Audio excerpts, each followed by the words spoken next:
Welcome, everyone, to the Locked In podcast. My name is Jenna. I'm here today with Ruth Rollins, and she's going to tell us a little bit about what she does and how she can relate to what happens here in South Bay. So, hi. Hi, Jenna. Thank you so much for the invitation. Thank you for being here. For being here at Locked In. So my name is Ruth Rollins. I am the founder and executive director of We Are Better Together, Daniel Hairston Project. It's a program that works with women and girls that are impacted by community violence and incarceration. So our first point of contact is that someone that might have been impacted by gun violence, sexual assault, any trauma-related things that they are surviving from, and then have a loved one, or they even might have been causing harm in the community, which is most often incarceration. So we're not clinicians, but we're trauma-informed. So we do a lot of psychoeducational groups. We do healing circles. We do court advocacy, housing support. Some of our women that experience domestic violence, we do some safety planning and supporting them as well. We work with systems to help them reunify with their children, because most of the women that we work with are caregivers of loved ones that are incarcerated. So they are a lot of them that are taking care of their grandchildren or their siblings' children. So we support them navigate the systems to support them on what they may need. Oh, that's great. So could you tell us a little bit about your story and what led you to the work you do today? So as I mentioned, born and raised in Boston, and I can relate so much. It's really an honor to be here, having you interview me. Thank you. Because I have a saying, we are our sister's keeper. And talking to you previously, we have a lot of things in common. Yes. But I'm a testament that your past does not have to be your future. And for me, my background is domestic violence. I worked at one of the local domestic violence shelters, Elizabeth Stonehouse, for over 18 years, where I was a supervisor of domestic violence services. Prior to 2007, I was supporting a lot of family and friends that were losing their loved ones due to community violence and incarceration. I never thought a tragedy would hit me. In 2007, my son was murdered, still to an unsolved homicide. And, through my grief process, I really wanted to be part of the solution to understand how the gun violence was plaguing our community. And I got involved very early on with a lot of prevention work. One in particular, I'm the co-founder of an organization called Operation Lipstick that addresses straw buying. People that buy guns for people legally that cannot purchase them, that have a criminal record, that are deemed mentally ill or juvenile. And we were really focusing on the woman's role with hiding, buying, and storing firearms, which most often is due to coercion, domestic violence, loyalty. There's a lot of factors that go into that. So after my son passed away, I got involved with a lot of initiatives, and that was one of them, which we were able to take the organization nationally. But I was still suffering in silence because I had another son incarcerated due to gun violence. So in 2016, I gave birth to We Are Better Together, Daniel Hairston Project, to honor both of my children. There was nothing in space to support a woman, a mother that had children that were impacted on both sides of community violence and incarceration. We do lead with accountability. We definitely believe if someone has caused harm, they need to be held accountable. In some cases, there is jail time, but we believe what we do to one side, we have to do to another to interrupt the cycle of violence. Because we know most often the victim is also someone who causes harm as well, or the person may have it in the same family. So most victim has caused harm in one way or another, and vice versa. So we just seen the need that a lot of women and families, they were like me, they might have lost a child to gun violence. In some cases, taking someone's life, that are incarcerated 25 years to life. And then through retaliation, or due to other family members that are grieving, that their loved one is murdered. So you're really working with the same family. But because systems, I hate to use this term, but it's true, we victim shame. Mm-hmm. We want to work with the perfect victim. But what about that mother that has a loved one incarcerated, that needs that additional support? It's the same person. So my theory is we have to continue to work with family, community, and a holistic approach. Because, a lot of this stuff is generational trauma. Children are born bad is due to their circumstances. And as caregivers, adults, women, if we do better, our children will do better. And a lot of women say, Miss Ruthie, it's too late to reach my older children. But through your program, I can break the cycle for my grandchildren and the next generation. So one, it's all about accountability, and accountability looks different. Mm-hmm. I think most often as women, if we've been through any type of traumatic event, whether it's sexual assault, whether it's domestic violence, especially if we was violated and nothing never happened, it's something that lives in us, and we tend not to talk about it. Right? And as adults, we still carry that. And we don't realize that we're still giving that to our children. You know what I'm saying? Yes. Like, I use this scenario, like sexual abuse. You were violated and you never got the support you needed, and you had children. Well, guess what? You don't trust nobody. You don't trust nobody. You're suspect to any and every man around you. Mm-hmm. And then it's passed down to your children. And then your children, and it goes on in different ways. Right. So what we're doing is very unique. It's something about providing a non-judgment space that women could identify. And that's so important. Yeah, yeah. So, there is no shame, no stigma. Something about me too, that is true transformation and healing. Mm-hmm. It's not so much where you've been, it's where you want to go and how do we get you there. That's great. Thank you. What was the turning point where you decided to turn your pain of having a son incarcerated and lost a son to gun violence? When did you decide to turn that into action? Well, the most traumatic and isolated thing, when my son passed away, instead of honoring him, they had his whole criminal record in the paper. And myself and other survivors challenged that narrative, and they no longer, in the Herald, they no longer describe our Black and brown children based on the lifestyle they live. I knew his life mattered, but systems didn't. And that's when I knew I wanted to be part of the solution. That's when I knew, don't get me wrong, when my son passed away, I went through, extreme grief. I had a really hard time for several months. But then he left behind my only grandchild, and that was my inspiration to move forward.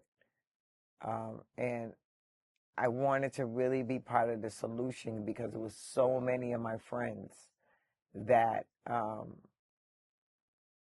had children that they were losing, whether it was to overdose, whether it was to gun violence, whether it was to incarceration. So I wanted to be part of the solution and create other pathways for women like me. That's great. You talk about supporting both sides, both losing a son to gun violence and losing a son to incarceration. Why is that so important? Oh, absolutely. So, if we look at some statistics, and I'm pretty sure you could really agree to this, that most people, incarceration community, we did data on it. People that have been harmed have also been a victim at some point in their life. And people that are victims have also caused harm at one point in their life. Maybe not killing anybody, but other types of harm, right? So in order to support families as a whole, we must work with it in a holistic approach. Because what happens, and we've seen it, prior to me starting my programs, if you're a survivor, yeah, there's so many services, you get the love, your support, you get the anything you need. And then when you have someone that has a loved one that has caused harm, in my experience, I was re-victimized. I was stigmatized. I was sitting in the courtroom all by myself, and the judge and the DA was looking at me like I stole something. So that's where we use the term silent survivor. But that's some of the work that we do now. We show up in numbers with our T-shirts. Again, we do lead with accountability, but we're showing that person belongs to somebody. And I like how you say that there's no like perfect victim. Right. We always have so many sides to us. What do you wish that more people understood about mothers who are impacted by incarceration? Well, there's several layers to this, right? When you think about mothers that have children in incarceration, most often they're like me, formerly incarcerated with over 27 years of recovery. There is multiple layers of trauma we have to continue to heal from. First and foremost, we have to heal from the trauma before using the drugs, and then heal from the trauma that we endured during the drugs, and then heal from the abandonment most of us have with our children. Yeah. So I think we talk about substance abuse and we talk about different treatments and stuff like that. It's all part of the healing process. It's all part of being around other women that can understand. I call us silent survivors. Yes. Based on systems and disappointment and I'll say systems or even community. We hold our business tight. We cherish our trauma. We're not going to share it. And that is a lost opportunity. That's when we don't heal. So for me, I just feel like that we have to create spaces that we're embracing the woman as a whole. Because women so often are told to suffer in silence. There you go. Or, okay, you're a sexual assault survivor, or you're substance abuse. But by the time I tell you my whole story, you realize that I can check all the boxes. So where could I bring my whole authentic self? We need to continue to create programs like that, not just a 9 to 5, real healing and transformation. Because as we heal and we transform, we know there's so many other people we left behind. And when we do well, we're carrying all those people with us. Like, there's so many of my friends that didn't transform, that have loved ones, that have children that are causing harm. And that's the population I tend to draw to. And I say population systems have failed because of their active using, because of their domestic violence. That's where the population we tend to serve and support. And some of them are struggling, with guilt parenting based on their inability of being there for their children. So they're allowing some of the things in the home. And those are a lot of our caregivers. But, we have this saying, go back to go forward. What does that look? Address that little girl that was hurt, abandonment, abused, neglected. Address that little girl with forgiveness and love, and then go forward.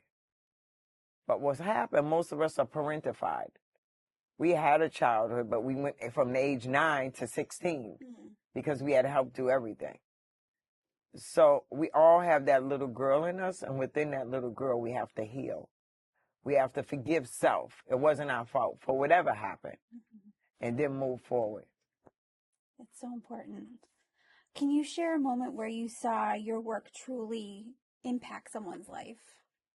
I can give you several, but we have one in particular. We have a woman that's part of our program. She's very instrumental. She has 4 incarcerated children. The good news is 2 of them are out now, and she just wrote a book, Stephanie Williams. Wow. Her son is convicted of killing someone, and we had the woman that her son was convicted of killing in space. And they came together, they worked together, and they supported each other. But I say this to say that forgiveness is an ongoing process. Because they started together, then like forgiveness is an ongoing, and it doesn't mean if someone killed someone's child that you forgive and forget. No, that means that I can ask you for forgiveness and we can coexist in the same space. Now, you may go back to being angry or whatever that may be, but we're both leading with compassion and respect. Does that make sense? It does. It does. And forgiveness, I'm assuming, is not a linear process. Right. And it's an ongoing process. Yes. You know, especially if you have a loved one that was murdered. Mm-hmm. You know, there's no more Christmases. There's no more Thanksgiving. There's no more. But how are other ways we can honor our loved ones? Right. What are other things we could do? And we don't realize, being woman that was, you know, formerly incarcerated, because you'll be home at some point, mm-hmm. or being in a recovery, that the stories, the women, we carry them in our heart. Mm-hmm. And as we transform, we want others to transform as well. Yes. Because it's all about finding our purpose, what we want and what we need. So many people are quick to give us a diagnosis and tell us what we need to do. You know, but we have to find, and a lot of time it's going back to that little girl.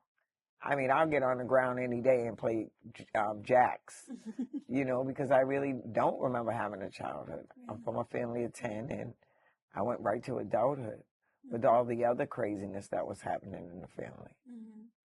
So that's one of the prouder moments, seeing two mothers, one with her son murdered the other person's son, come together. Mm-hmm. And everyone says, how do you do it? I don't know. That was going to be my next question. How do you get them to open up? I don't know. I say it's God's work, or it's spiritual by nature. Mm-hmm. Something happens. And, you know, in the years that we've started, no one started any fights. No one flipped chairs. Really? You know, women either come or they say, no, I can't do this. And they leave and never come back. Mm-hmm.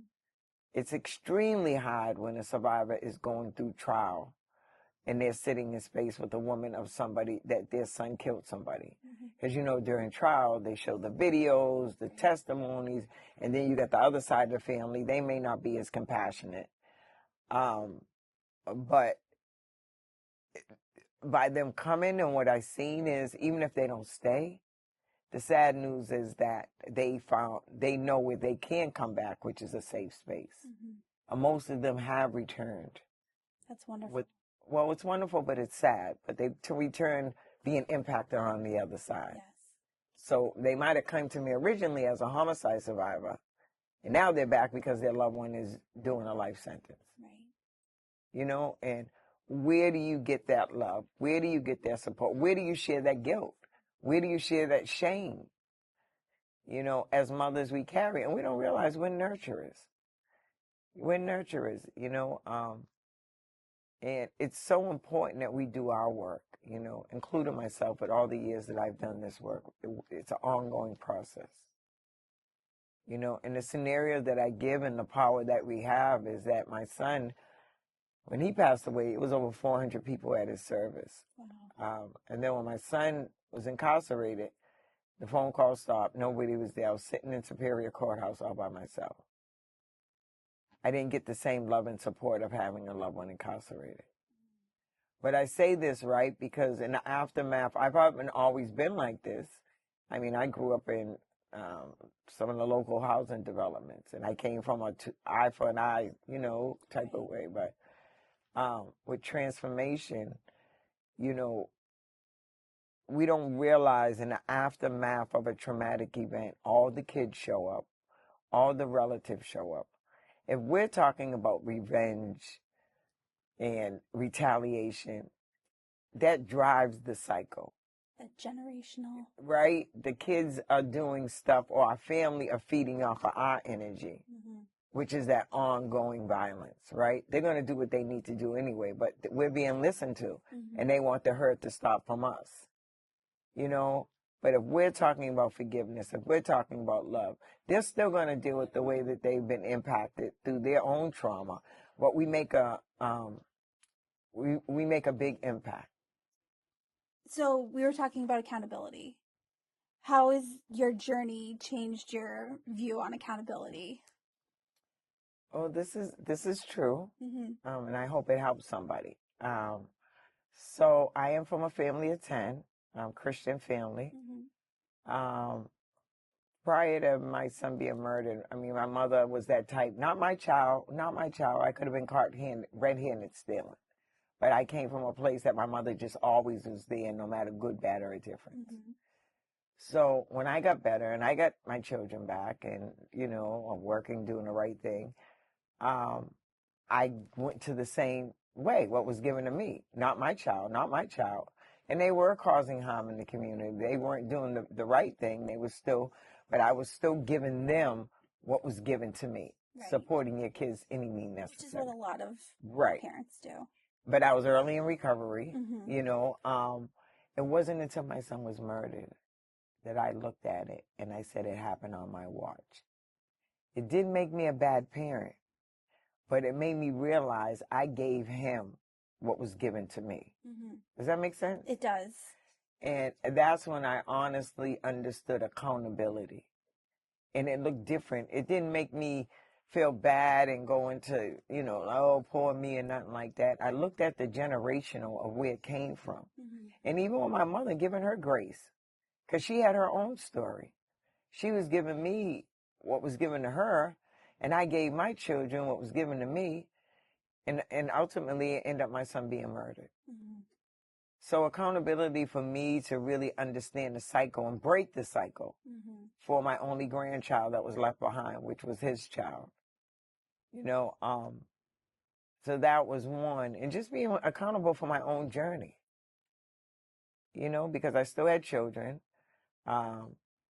They were still angry. They were still felt abandoned. So rebuilding that relationship, accountability for the harm that I caused, asking for amends and really acknowledging it. Because I don't know about you, but I come from a place kids are seen, not heard. So no, you are heard and you are seen, and I need to know how you will impact. I think right now I struggle with now what you mentioned before, that guilt parenting.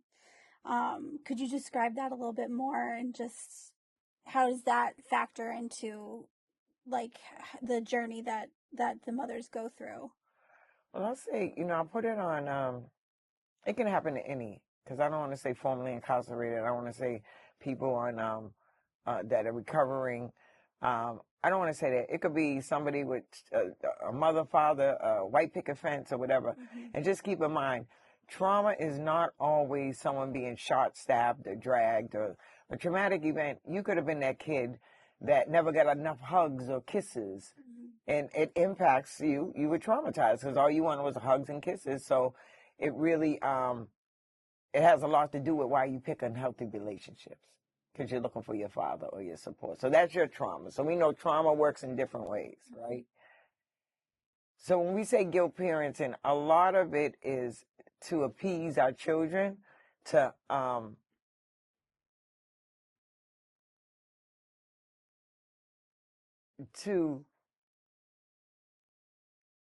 giving them not what they need, but just giving them to make them feel comfortable, so we'll feel comfortable. So we're not strong enough to really deal with the cause that we might have harmed our children. So I seen, and I'll use myself, guilt parenting was allowing my children to cause harm in the community. And I knew that. Early in recovery, I wanted to be more their friend than their mother, because I didn't know how to do that. So that's guilt parenting. Gotcha. Because I couldn't deal with my own inability of abandonment and things that I went through with my children. I think too, I'm interested to know how you dealt with the guilt and the shame that came with the situation you were in, because I struggle with that immensely. And you said about giving your mother grace. Like how did you go about that? Well, just, I mean, first and foremost, well, for me, I'm all about sisterhood, manhood, I mean, whatever, circles, non-judgment spaces. And it's something about sharing your journey with other women or other people that you are unapologetic and you're sharing your whole truth. It's something about, pain shared, pain lessened. So being with you, this is healing. This interview is for me because I know you can identify what I'm saying. Yes. A lot of people don't understand the factor that I work with families impacted on both sides of gun violence. And most of the children have taken someone's life, the caregivers I work with. But the fact that you understand the journey, the fact that you understand, especially with the children and what you're going through, I believe in fate. So this is fate that was sitting across from each other, and I hope it's inspiring. Yes. And one of the things I had to do, I had to have my spaces where I could be open and honest. And I had to be able to acknowledge the harm that was caused and having those conversations. And it's a time, and when it's right, and just taking ownership for the harm that I caused my children and ask for forgiveness. Now, don't get me wrong. It's always one or two that don't want to forgive you. Yeah, I'm sure. But we beat our own self up every day. I mean, my son's 42. I told him to get a therapist, because I beat my own self. I am no longer that person I used to be. So it's really that ongoing work. You just can't get clean and say, hey, I want the kids back and everything is normal. It don't work like that. Right. If you don't work with the harm you cause, it's definitely one of the reasons to relapse. Yes. Because, especially with children, you might have been that parent that made sure they had food, they had money, even if you didn't have custody. You were dropping off all this stuff to them. And I'm the best mother in the world. But in all honesty, if you ask them, all they ever wanted to do was be with you. Yeah. You're definitely speaking to my situation right now. I have 3 kids, and all I want to do is just give them everything they want to make up for this time that I've lost with them. And you kind of get blinded by that feeling of just trying to make things right, quote unquote. What would you say to other mothers who are going through what you experienced? Well, definitely reach out to We Are Better Together. Yeah. I can leave my contact information and email. We'd definitely welcome you.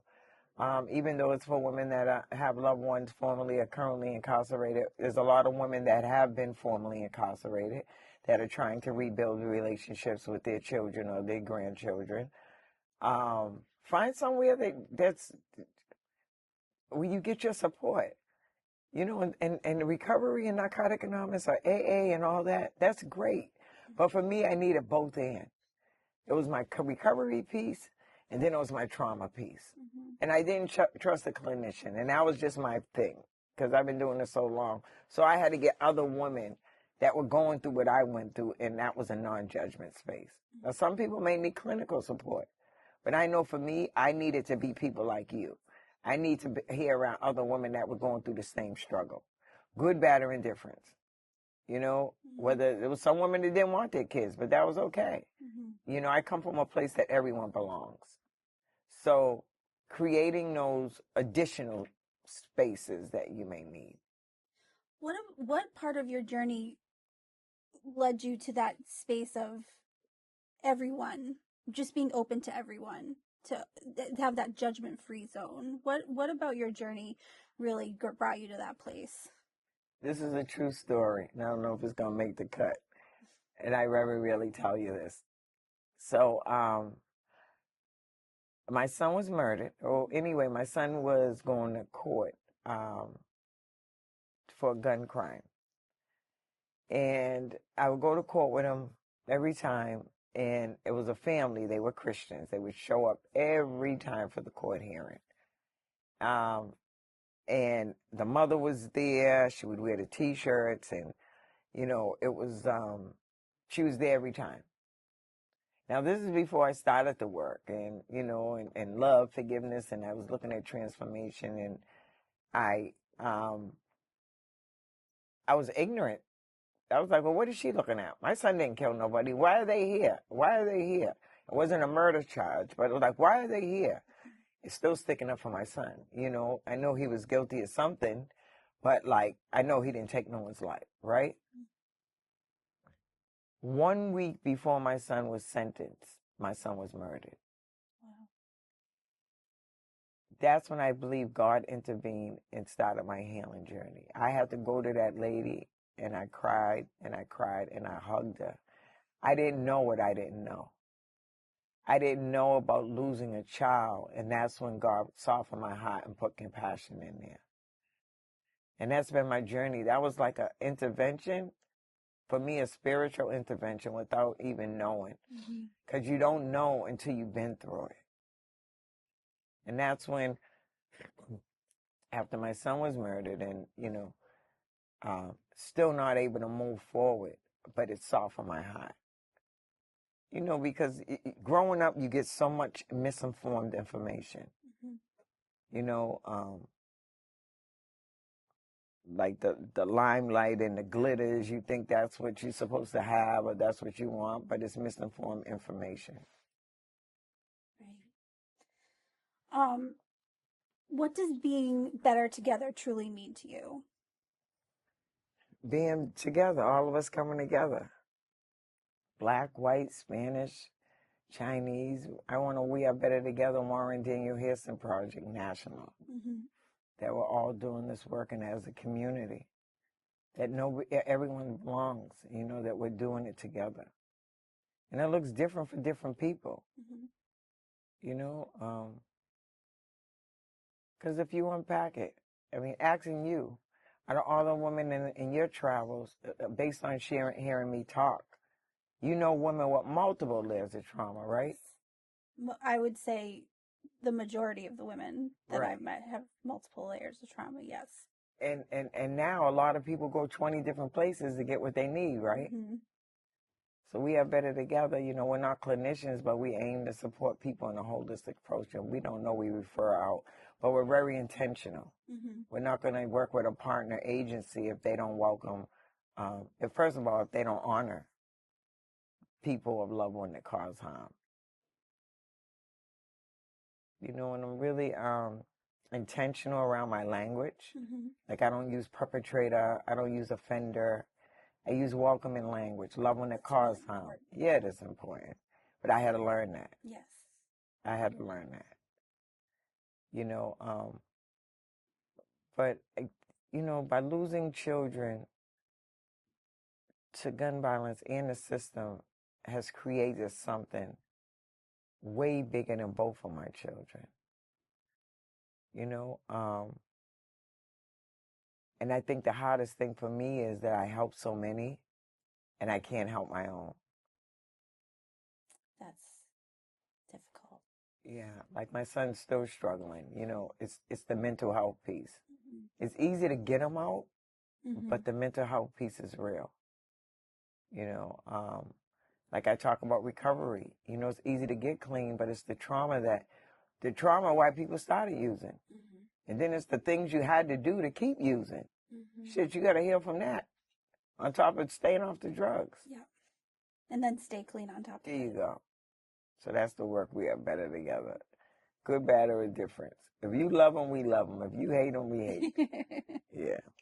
I love that. What's one thing that gives you hope today? Being here, talking to you. Great. I hope that I touched you and you don't give up. You know, and our producer, that you all hear, and I could be an inspiration to you all, because now anyone that hears my story, I say, you're it. Now you have to do well, and you have to go forward and bring one or two behind you. And that's how it works. It's so important, especially that how you label people as those, you see those multi-levels of trauma and the generational tract of that too as well. There's not a lot of people out there that do that, I think. You have the clinicians, you have the psychiatrists, but I think from on my level, you know, not looking at it like that. You know, the work we do doesn't come with a diagnosis. Right. or medication. It doesn't fit into a box perfectly. There you go. There you go. And that's what makes us unique. Mm-hmm. It's how to tell the story. You know, you got it right off the bat because you're impacted and you understand the story. Yeah. So I think that's what I wanted people to know, especially doing a podcast that locked in at South Bay House of Correction. You know, and if you want to connect me when you get out, I know you live on the other side of town. I'm still at some point, I'll be in here to meet with you all and, you know, do some programming. Great. And be able to support the women. That would be wonderful. I would love that. Just be gentle with yourself, you know, and you got to be honest. That can sometimes be the hardest thing to do. And no matter what you do, they got one eye open and one eye closed. They're watching you. Mm-hmm. I don't care what you say. If you went out and bought them a brand new Benz, they're still watching you because the trust is broken. Right. So it's about rebuilding the trust and building a relationship. What's something that you would say that's important to building back that trust? Consistency. Consistency. If you get a visit at 12 o'clock on a Saturday, don't be 12:01, 12:02, be 11:55 that you're there. Consistency. Mm-hmm. That's a great message to leave us with. Thank you to everybody for joining us. Thank you to Ruth for being here. This was a great conversation, and we'll see you next time on the Locked In podcast.